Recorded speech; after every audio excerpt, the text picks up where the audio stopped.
Hello दोस्तों, नमस्कार। ये जीके की क्लास की जो है नेक्स्ट वीडियो है और इस वीडियो में भी हम जो है इतिहास जो सब्जेक्ट है उसके बारे में देखेंगे। तो आइए देखते हैं और या शुरू करते हैं। हमारा पहला क्वेश्चन या पहला फैक्ट। और ये जितने भी क्वेश्चंस हैं और फैक्ट हैं ये एग्जाम्स में पूछे गए हैं, उनका ही मैंने क्या है एक निचोड़ वीडियो दे के आ रखा है और आपको ये सिर्फ फैक्ट्स को लिख लेना है और क्या नाम है इनको याद कर लेना है। एग्जाम में बहुत हेल्पफुल रहेगा। आइए शुरू करते हैं। ठीक है, तो पहला क्वेश्चन क्या कह रहा है, पहला क्वेश्चन समझ लो या पहला फैक्ट समझ लो। पहला क्वेश्चन ये कह रहा है कि भीमबेटका गुफा कहाँ है। तो ये क्वेश्चन आता है डायरेक्ट कि भीमबेटका की गुफा कहाँ है। तो ये गुफा पड़ती है आपकी जी मध्य प्रदेश में। भीमबेटका की गुफा कहाँ है, तो ये गुफा पड़ती है जी मध्य प्रदेश में। और मध्य प्रदेश में कहाँ, तो नर्मदा नदी के क्या नाम है तट पे। ठीक है, आइए अब देखें नेक्स्ट क्वेश्चन। नेक्स्ट क्वेश्चन क्या कह रहा है, नेक्स्ट क्वेश्चन कह रहा है कि मोहनजोदाड़ो महान स्नानागार पानी के रिसाव चारकोल की परत। कह रहा है कि मोहनजोदाड़ो, आपको पता है कि हड़प्पा स्थल मोहनजोदाड़ो है और वहां पे एक बहुत बड़ा तालाब पाया गया था, यानी एक स्विमिंग पूल पाया गया था। तो उसको हम इस विशाल स्नानागार कहते हैं, यानी स्नानागार कहते हैं। और इसके लिए इंपॉर्टेंट बात ये थी क्योंकि ये जो है इसका जो आर्किटेक्चर था बहुत इंपॉर्टेंट था। इसमें जो पानी के रिसाव को रोकने के लिए बनाया कैसे था, पहले इस पे प्लास्टर कर दिया था और उसके ऊपर जो है चारकोल की परत चढ़ा दी थी, कोल तार की परत चढ़ा दी थी ताकि पानी का रिसाव ना हो। और इसलिए ये बहुत इंपॉर्टेंट क्वेश्चन है। आपसे सिर्फ ये सवाल पूछा जाएगा कि महान स्नानागार कहाँ पाया गया। हड़प्पा का वो स्थल, हड़प्पा स्थल का वो जगह जहाँ पे विशाल स्नानागार पाया गया, तो वो है मोहनजोदाड़ो।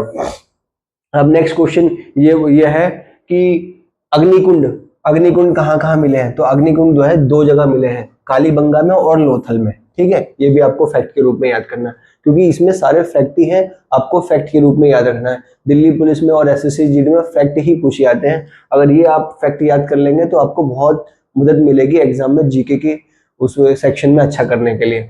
अब है मेहरगढ़ में। तो मेहरगढ़ में क्या मिला था, कपास की खेती के साक्ष्य मिले थे। मेहरगढ़ भी जो है एक हड़प्पा सभ्यता का स्थल है और यहाँ भी जो है कपास की खेती के नाम के वो मिले थे, साक्ष्य मिले थे। तो क्वेश्चन पूछा जाएगा कि मेहरगढ़ क्यों फेमस है। तो मेहरगढ़ जो है कपास की खेती के लिए फेमस है।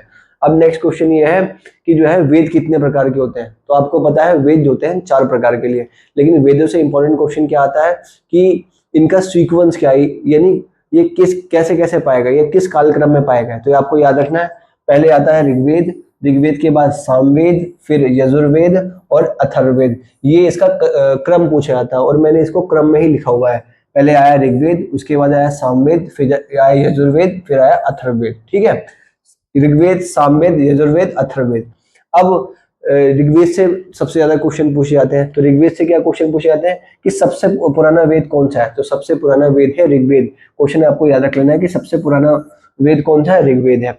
तो ऋग्वेद में जो है 1000 प्रार्थनाएं लिखी हुई है और उन 1000 प्रार्थनाओं को हम क्या नाम है उनकी भाषा में सूक्त कहते हैं, सूक्त कहते हैं। और इसकी इंपॉर्टेंट बात क्या है, इन सूक्तों का उच्चारण होता है और श्रवण होता है।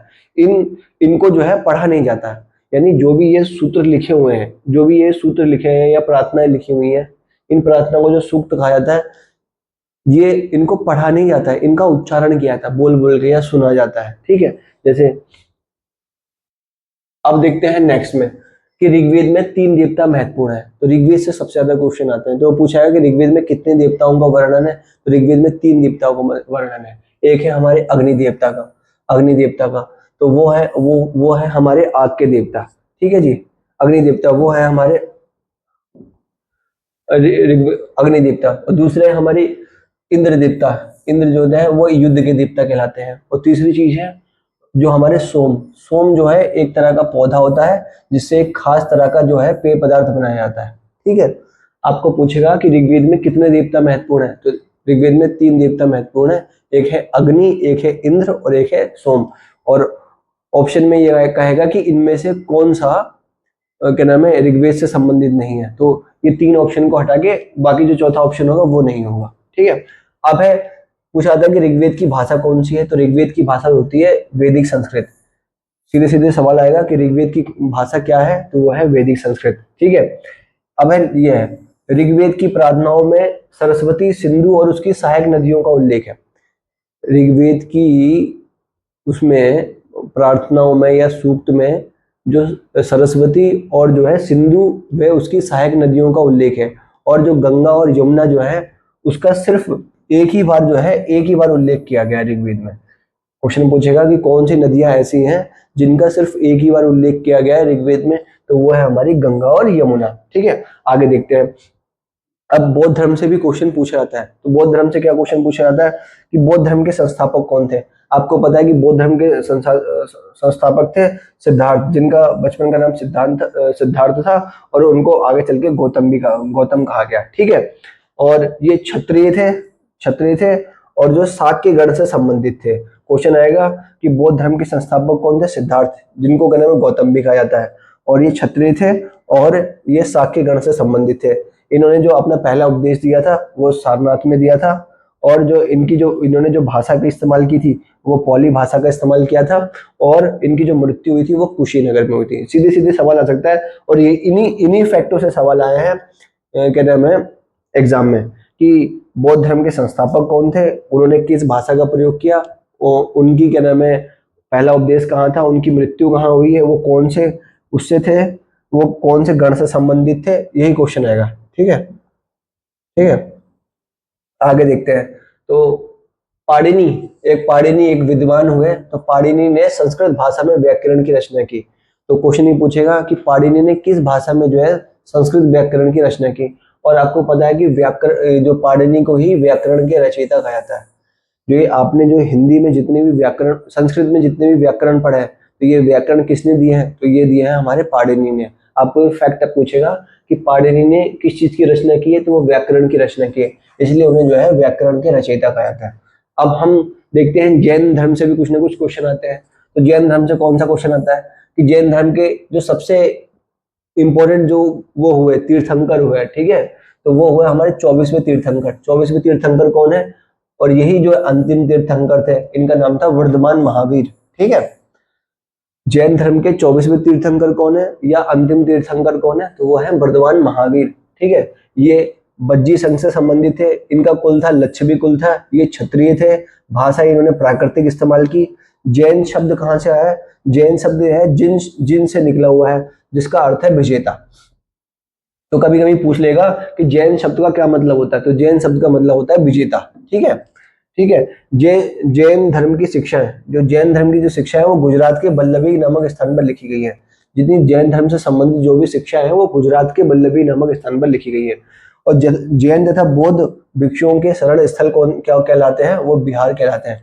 आपने सुना होगा जैसे वैशाली बिहार, अमन बिहार, इस तरह के बिहार आपने सुने होंगे। तो ये बिहार शब्द कहाँ से आया, तो बिहार शब्द वहां से आया जहाँ पे जैन और बौद्ध के जो है भिक्षु रहते थे, तो जहां वो रहते थे वो बिहार कहलाते थे। ठीक है, आइए आगे देखते हैं। तो यह है मौर्य वंश से संबंधित। मौर्य वंश से संबंधित जो है ये क्वेश्चन पूछा जाता है। मौर्य वंश कौन सा, जो चंद्रगुप्त मौर्य था। ठीक है, चंद्रगुप्त मौर्य। तो चंद्रगुप्त मौर्य वंश में जो 3 महत्वपूर्ण जो है राजा हुए, तो ये इनका सीक्वेंस पूछा जाता है।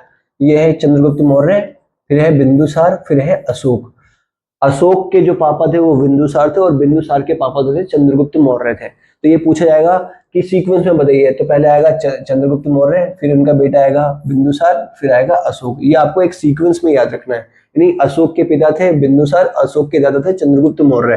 ठीक है, और चाणक्य यानी कौटिल्य, चाणक्य को ही हम कौटिल्य कहते हैं, वो जो है मौर्य वंश के में ही संबंधित थे। ठीक है, मौर्य वंश से संबंधित थे, और चंद्रगुप्त मौर्य के जो है सलाहकार रहे थे। ठीक है, और इन्होंने जो है अर्थशास्त्र की पुस्तक लिखी है। ठीक है, अब आएगा कि मेगास्थनीज एक व्यक्ति था जो यूनानी राजा सेल्यूकस निकेटर का राजदूत था।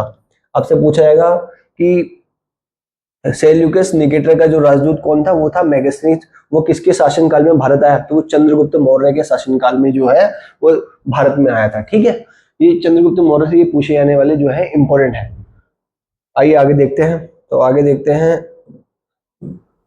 अब है अशोक। अशोक जो है मौर्य वंश का सबसे प्रसिद्ध शासक था। हम एक तो इंपॉर्टेंट ये पूछा जाएगा कि उसका सीक्वेंस क्या है, तो सबसे पहले है चंद्रगुप्त मौर्य, फिर है बिंदुसार, उसके बाद है हमारे अशोक। अशोक जो है चंद्रगुप्त मौर्य से भी जो है प्रसिद्ध राजा हुए। सबसे प्रसिद्ध राजा जो है मौर्य वंश से जो कौन हुए, वो है हमारे अशोक। ठीक है, अशोक ने जो भी अभिलेख लिखे वो प्राकृतिक भाषा में लिखे, और जो जिस लिपि में लिखे गए थे वो लिपि थी हमारी ब्राह्मी लिपि। आपको याद रख लेना है कि अशोक ने जो भी क्या नाम है अभिलेख लिखवाया है वो प्राकृतिक भाषा में लिखवाया है, और उसमें जो लिपि इस्तेमाल हुई है वो ब्राह्मी लिपि में इस्तेमाल हुई है। आपने बताया कि अशोक ने कलिंग का युद्ध लड़ा था, तो कलिंग का वर्तमान नाम क्या है? तो कलिंग का वर्तमान नाम है उड़ीसा। ठीक है। अशोक ने क्या है, अशोक जो है बौद्ध धर्म का क्या नाम है फॉलोवर था, तो बौद्ध धर्म को उन्होंने प्रचार करने के लिए जो है एक अधिकारी नियुक्त किया, जिनको बोलते थे धम्म महामात।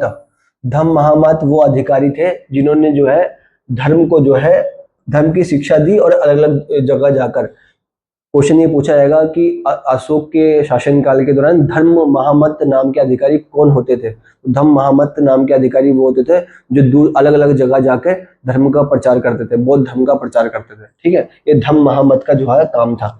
और ये सांची का स्तूप, ये क्वेश्चन सीधे सीधे पूछा था कि सांची का स्तूप की जगह अवस्थित है, तो ये है मध्य प्रदेश में अवस्थित है। ठीक है। अब एक क्वेश्चन बहुत बार पूछा जाता है कि संगम साहित्य क्या क्या होता है? संगम साहित्य क्या होता है? तो तमिल की प्राचीन रचनाओं को संगम साहित्य कहते हैं। तो तमिल भाषा में जितनी भी प्राचीन रचनाएं हुई है, प्राचीन साहित्य लिखा गया, उसको जो है संगम साहित्य कहते हैं।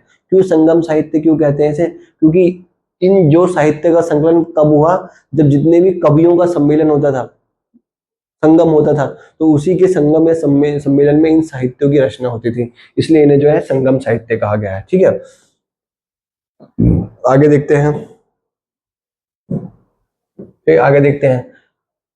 अब है कि काली मिर्च की रोमन साम्राज्य में इतनी मांग थी कि इसे जो है काला सोना कहा जाता था। ठीक है जी, आपको पता है कि विदेशी जो है, यूरोपीय विदेशी जो है हमारे देश में आए व्यापार करने के लिए, तो उन्होंने जो है सबसे ज्यादा उन्हें जो आकर्षित किया वो है ये क्या नाम है काली मिर्च ने आकर्षित किया, और मसालों ने आकर्षित किया, और वो इतने क्या नाम है उससे प्रभावित हुए कि उन्होंने जो है काली मिर्च को जो है काला सोना का नाम दे दिया। ठीक है, अब ये क्वेश्चन बहुत आता है कि सातवाहन राजवंश का सबसे प्रसिद्ध राजा कौन था? तो यह है गौतमीपुत्र सातकर्णी। क्या क्वेश्चन पूछा जाएगा कि सातवाहन वंश का सबसे प्रसिद्ध राजा कौन था? तो वो था गौतमीपुत्र सातकर्णी। इसको आपको फैक्ट के रूप में याद रख लेना है। ठीक है, अब आएगा कुषाणों का सबसे प्रसिद्ध राजा कौन था? तो कुषाणों का सबसे प्रसिद्ध राजा था कनिष्क। क्या आएगा क्वेश्चन कि कुषाणों का सबसे प्रसिद्ध राजा कौन था? वो था कनिष्क। और इसने जो है बौद्ध परिषद का गठन किया। किसने? कुषाणों का सबसे प्रसिद्ध राजा था कनिष्क, और उसने जो है बौद्ध परिषद का गठन किया। तो क्वेश्चन पूछेगा कि बौद्ध परिषद का गठन किसने किया? तो वो किसने किया? कनिष्क ने किया था। ठीक है, और बुद्ध की जीवनी जो है बुद्ध चरित्र, आपको पता है कि बुद्ध की जो जीवनी है, महात्मा बुद्ध की जो जीवनी है बुद्ध चरित्र, वो किसने लिखी है? अश्वघोष ने लिखी है। बुद्ध चरित्र जो है, बुद्ध भगवान की जो जीवनी है बुद्ध चरित्र, वो किसने लिखी है? तो वो अश्वघोष नामक जो है कवि ने लिखी है, और वो जो है कनिष्क के दरबार में थे। क्वेश्चन ये पूछा जाएगा कि बुद्ध की जीवनी किसने लिखी है? तो अश्वघोष ने लिखी है, और वो किसके दरबार में रहते थे? तो कनिष्क के दरबार में रहते थे। ठीक है, ठीक है।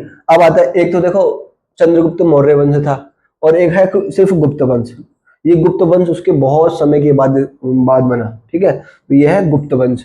तो गुप्त वंश, और इसके गुप्त वंश के जो बहुत इंपॉर्टेंट राजा हुए हैं, प्रसिद्ध राजा हुए, वो है समुद्रगुप्त। ठीक है, इनका क्या है, इनके बारे में हमें कहाँ से पता चलता है? जो अशोक का जो प्रयाग प्रशस्ति अभिलेख है उसमें जो है इनके बारे में चर्चा मिलती है, इनके बारे में उसमें चर्चा मिलती है। तो ये पूछा जाएगा समुद्रगुप्त का के बारे में हमें कहाँ से जानकारी मिलती है? तो इलाहाबाद में जो एक प्रशस्ति पत्र है, प्रशस्ति वो है स्तंभ है, वो किसका स्तंभ है? वो अशोक का स्तंभ है, वहां से इनकी जानकारी मिलती है। ठीक है, और समुद्रगुप्त के दरबारी कवि कौन थे? ये क्वेश्चन बहुत आता है कि समुद्रगुप्त के दरबारी कवि कौन थे? तो समुद्रगुप्त के दरबारी कवि थे कालिदास। इन्होंने जो है अभिज्ञान शाकुंतलम नामक जो है नाटक की रचना की है। और कालिदास की सबसे प्रसिद्ध रचना कौन सी है? तो वह है मेघदूत। मेघदूत, ये सबसे प्रसिद्ध रचना जो है मेघदूत है। तो क्वेश्चन ये पूछेगा कि समुद्रगुप्त के दरबारी कवि कौन थे? समुद्रगुप्त के दरबारी कवि कौन थे? तो थे कालिदास। और कालिदास ने कौन सी रचना की है? तो अभिज्ञान शाकुंतलम। लेकिन इनकी सबसे प्रसिद्ध रचना कौन सी है? तो वो है मेघदूत। ठीक है, और समुद्रगुप्त के बारे में हमें कैसे पता चलता है? अशोक के स्तंभ से, अशोक स्तंभ के अभिलेख से। तो वो कहाँ था? जो इलाहाबाद में स्थित था। ठीक है, आइए नेक्स्ट देखते हैं। ठीक है, अब नेक्स्ट देखते हैं। तो गुप्त वंश के ही राजा जो थे हर्षवर्धन। अब देखो कि गुप्त वंश के ही एक दूसरे राजा हुए गुप्त वंश की अभी हमने बात की, समुद्रगुप्त थे उनके सबसे प्रसिद्ध राजा। एक अन्य राजा हुआ, उनका नाम था हर्षवर्धन, ठीक है, और उनके जो दरबारी कवि थे, उनके दरबारी कवि का नाम था बाणभट्ट, ठीक है, और उन्होंने संस्कृत भाषा में हर्षचरित्र लिखी थी, ठीक है। अब नेक्स्ट क्वेश्चन क्या आ सकता है? नेक्स्ट क्वेश्चन ये आएगा कि गुप्त वंश के जो अन्य शासक कौन से हुए? तो ये हुए हर्षवर्धन, और हर्षवर्धन ने जो है हर्ष की जो है जीवनी लिखी, उसे उसे कहा गया हर्षचरित, और वो किसने लिखी? बाणभट्ट ने लिखी, और कौन से उसमें लिखी? संस्कृत भाषा में लिखी। ये आपको फैक्ट के रूप में याद कर लेना है, ठीक है। और चीनी यात्री xuanzang हर्ष के शासनकाल में वहीं पहुंचा। किसके शासनकाल में पहुंचा वो? हर्ष के शासनकाल में पहुंचा।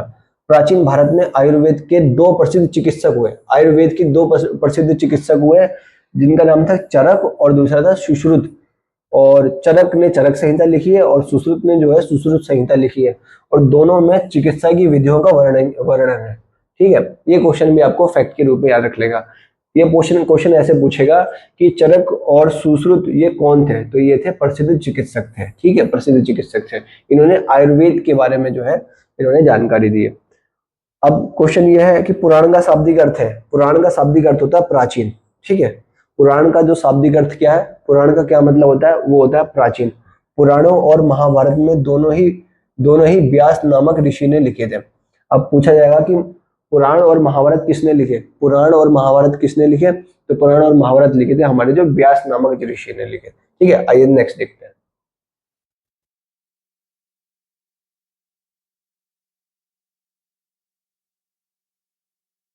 होपफुली बच्चों आपको ये क्लास समझ में आ गई है। इस क्लास में आपको क्या करना है? ये जितने भी फैक्ट्स हैं उनको लिख लेना है, और उनको क्या नाम है याद करना है। ये डिक्टो इसी तरीके से जो है एग्जाम में पूछे जाएंगे।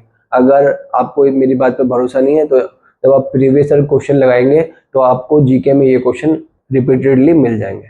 Thank you.